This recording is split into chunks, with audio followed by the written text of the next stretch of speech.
Assalamualaikum warahmatullahi wabarakatuh. Halo teman-teman semuanya, perkenalkan kami dari kelompok 3. Kami akan menjelaskan materi mengenai tentang awik-awik di Nusa Tenggara Barat. Sebelum itu, kami izin memperkenalkan diri terlebih dahulu. Perkenalkan, nama saya Erisha Natasha. Nama saya Tia Kartika Rahayu.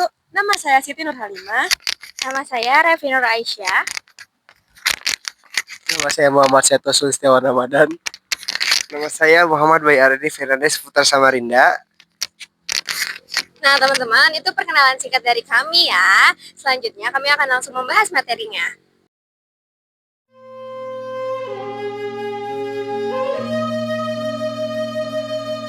In the tranquil and beautiful village of Bayan in North Lombok, Indonesia, the fabric of daily life is intricately woven with threads of ancient wisdom passed down from generation to generation.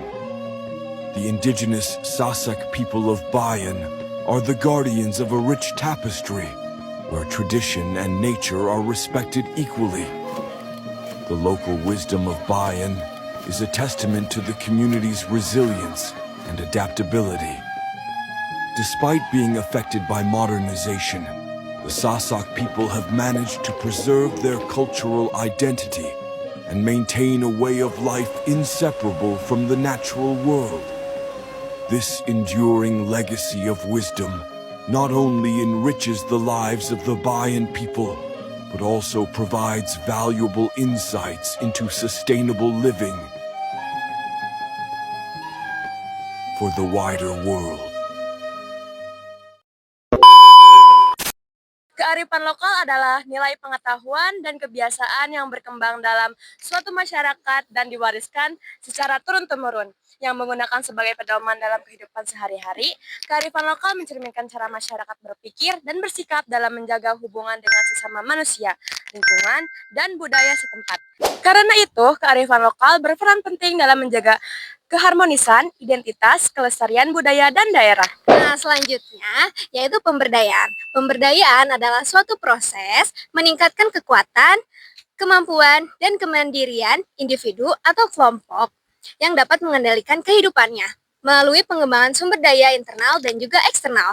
Pemberdayaan awik-awik itu berasal dari NTB, Nusa Tenggara Barat, khususnya di daerah Lombok.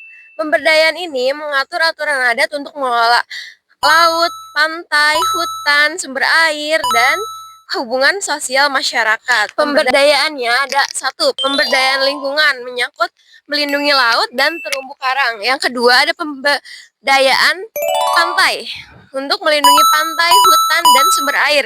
Yang ketiga adalah untuk melarang cara tangkap ikan yang merusak. Yang kedua ada pemberdayaan ekonomi lokal menyangkut mengatur area tangkap ikan yang adil. Yang kedua adalah untuk menjamin area sumber daya bagi masyarakat desa. Masalah sebelum adanya pemberdayaan berbasis awik-awik di Nusa Tenggara Barat adalah kerusakan lingkungan yang eksploitasi sumber daya yang berlebihan dan tidak adanya aturan lokal yang dihati-hati bersama. Selain itu, pengelolaan sumber daya diatur dari luar komunitas sehingga masyarakat lokal kurang dilibatkan dan aturan tidak sesuai dengan kondisi setempat. Hal ini juga menyebabkan konflik antara masyarakat, melemahnya peran hukum adat, serta menurunnya kesejahteraan dan tanggung jawab terhadap lingkungan. Ada juga tindakan yang dilakukan melalui awik-awik di Nusa Tenggara Barat. Yang pertama adalah sumber daya laut dan perikanan. Masyarakat nelayan di beberapa daerah di Lombok Barat membuat awik-awik yang bertujuan untuk mengatur pengelolaan perikanan agar tidak merusak lingkungan laut. Contohnya adalah melarang penggunaan alat tangkap berbahaya seperti bahan peledak, potasium, dan sianida yang merusak ekosistem laut. Menetapkan zona atau wilayah tangkap tertentu yang hanya boleh diungkap dengan alat tradisional. Sanksi sosial atau denda alat yang diberikan kepada yang melanggar aturan ini agar sumber daya laut tetap lestari.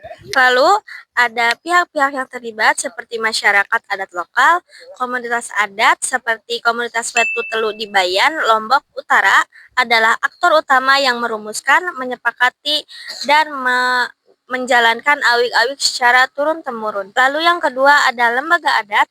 Lembaga seperti Lembaga Adat Teluk Bumbang di Lombok Tengah berperan dalam penyuluhan, pengawasan, dan penegakan awik-awik. Lalu ada pemerintah daerah, pemerintahan desa, kecamatan, hingga kabupaten memberikan pengakuan resmi, mendukung dan melegalisasi awik-awik menjadi keputusan desa agar memiliki kekuatan hukum. Lalu yang keempat ada kelompok masyarakat, organisasi, kelompok wanita tani atau KWT atau nelayan setempat misalnya dalam perlindungan mangrove di Lombok Barat.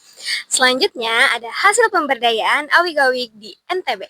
Yang pertama, sumber daya alam lestari. Awik-awik berhasil melindungi hutan adat larangan, tebang liar, dan pesisir, pengaturan budidaya rumput laut, dan pelarangan bom ikan. Yang kedua, penyesuaian konflik non-litigasi menjadi solusi hukum adat untuk mengatasi konflik pemanfaatan sumber daya yang seringkali lebih dipercaya masyarakat daripada hukum positif. Yang ketiga, penguatan tata kelola pemerintahan desa. Terbentuknya balai mediasi desa yang terintegrasi yang meningkatkan kedisiplinan warga dan menciptakan ketertiban umum. Yang keempat, ada peningkatan kesadaran ekologis. Terbangunnya kepatuhan masyarakat terhadap aturan adat yang berbasis kebersamaan untuk menjaga lingkungan. Kemudian ada tangible berwujud. Yang pertama ada dokumen awik-awik tertulis, yang kedua pos jaga dan balai musyawarah adat, yang ketiga hutan atau laut lebih terjaga, yang keempat denda atau kerja sosial bagi pelanggar, yang kelima kelompok pengelola berbasis adat. Lalu ada intangible, yaitu tak berwujud. Yang pertama gotong royong meningkat, yang kedua kesadaran menjaga lingkungan, yang ketiga kearifan lokal tetap lestari, yang keempat tanggung jawab bersama, dan yang kelima ketertiban sosial terjaga. Nah teman-teman, tadi itu penjelasan materi mengenai awik-awik di Nusa Tenggara Barat. Sebelumnya kami berterima kasih banyak karena teman-teman sudah menonton penjelasan materi kami. Oke, terima kasih semuanya. Wabillahi taufiq wal hidayah. Wassalamualaikum warahmatullahi wabarakatuh. Dadah.